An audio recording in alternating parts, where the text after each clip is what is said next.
Bonjour tout le monde, j'espère que vous allez bien. Oh, l'enseignement de Easy, c'est le plus important de tous.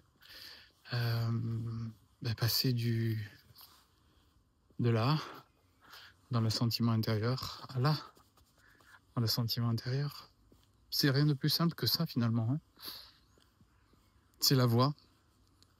C'est passer du contrôle mental au lâcher prise du cœur, au laisser être de la voix du cœur, tout simplement, sans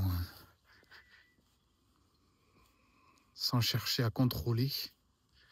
Juste laisser être, laisser vibrer, laisser fleurir, donner ce qui vient depuis le centre, cœur. Passer du mental au sentir, revenir à la sensation de l'être et plus se perdre dans les surconvulsions mentales. Rien de plus naturel. Et dans un mental qui est sclérosé par des structures automatisées et surtout le sentiment intérieur qui est lié au mouvement de la pensée, je sais que c'est compliqué pour certains de revenir à la sensation d'être, à la sensation du cœur. Ramana Maharishi en parlait excellemment. C'est la voie de l'Advaita sur le sentir pur et le laisser être du cœur. Beaucoup d'autres enseignants sur la présence notamment rappellent cela. La présence au cœur. Ce n'est pas si simple pour beaucoup d'êtres qui sont très engagés dans une sorte de bavardage mental, on pourrait appeler ça comme ça, hein. Sans que ce soit péjoratif, mais c'est du bavardage à l'intérieur, qui commente, qui coupe tout, qui catégorise, qui met tout en boîte. Il faut réussir à dépasser ça en comprenant les structures, hein. C'est tout le chemin, par exemple, que propose Krishnamurti, c'est ça.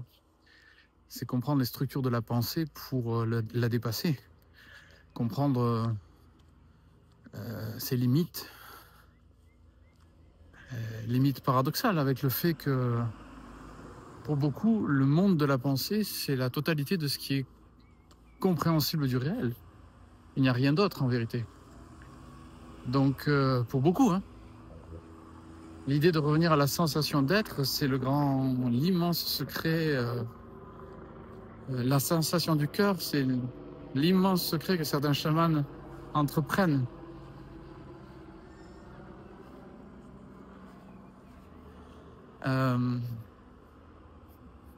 Il est donc question de revenir au sentir, tout simplement. Voilà, on ne peut pas aller beaucoup plus loin que ça.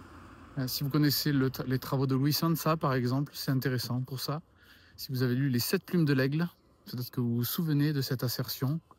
Revenir au sentir, plutôt que de penser, sentir. Et revenir donc au sentir du cœur. Voilà.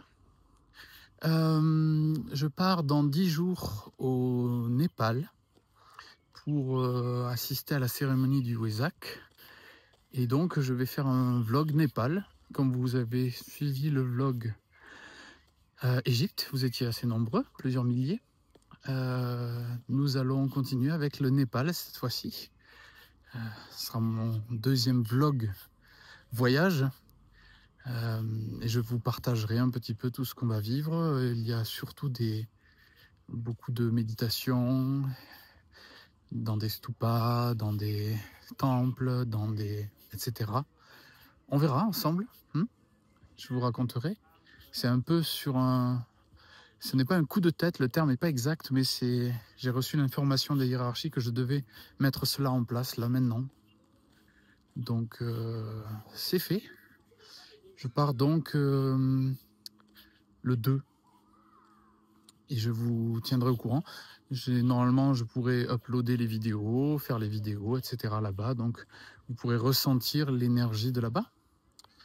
Et en quête, donc, cette même voie, l'illumination, c'est le même enseignement, hein. C'est la présence, c'est l'être, c'est le dépassement de la dichotomie mentale, sujet-objet, pour passer à l'être. Donc, c'est une autre couleur du même enseignement fondamental. la voie de l'illumination, la voie de l'être, de la présence et de la compréhension des agrégats mentaux qui empêchent de voir le vrai, c'est-à-dire ce qui est, sans commentaire.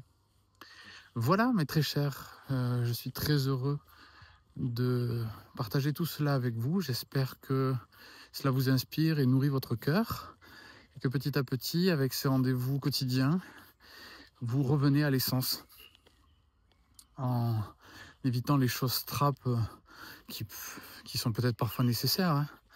Les choses trappes de la volonté égotique ou de comment dire, des miroirs aux alouettes, hein. Faire miroiter des pouvoirs, des pouvoirs spirituels, on en avait parlé déjà hier, je crois. Des siddhis, miroiter des pouvoirs surhumains, alors qu'en fait, en vérité, le but du jeu, c'est de devenir humain, de retrouver notre humanité, de retrouver le cœur. Vous comprenez? Voilà, sur ce, je vais continuer ma promenade et je vous souhaite une très belle soirée et à demain.